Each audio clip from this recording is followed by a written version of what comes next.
लागवड केल्यापासून 9व्या महिन्यात पहिलं पीक केलं. आम्ही लागवड केल्यापासून शेंडा मारत झाडाचा आकार योग्य देत झाडाला आकार गेलो. 9व्या महिन्यापर्यंत झाड तयार झालं आणि 9व्या महिन्यात आम्ही कळी जी झाडावर आहे ती तोडायची बंद केली आणि 9व्या महिन्यात बाग धरली. छाटणी 2 पिकं काढल्यानंतरच आम्ही तिसरं पीक धरायचे. ह्या पिकाच्या अगोदरच छाटणी केली. 2 पिकं न छाटणी करता काढली. 2 पिकामधला गॅप फक्त 1-1.5 महिन्याचाच होता.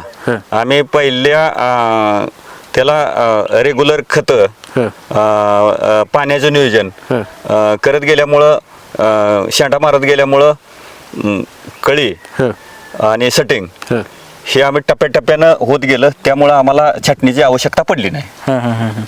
आता तुम्ही तिसऱ्या पिकाला म्हणजे ह्या पिकाला छाटणी केली. त्या पिकाला छाटणी केली म्हणजे झाडं जास्त विस्तार झाला, आतनं फिरायला येणार म्हणून आम्ही छाटणी केली. तर म्हणजे आपण ज्या वेळेस छाटणी करतो बाग धरतो त्यावेळेस म्हणजे कशा प्रकारे छाटणी केली पाहिजे? छाटणी करताना पूर्ण खरड छाटणी म्हणजे बुडात न करणं हे योग्य नाही.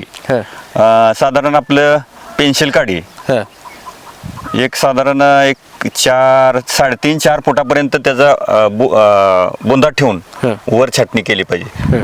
लय अशी छाटणी खाली मोठ्या फांद्यांची छाटणी केल्यानंतर त्याला फुटायला वेळ जातो आणि पुन्हा झाडांचा आकार कमी होतो. आकार कमी झाल्यामुळं उत्पन्नात घट होते.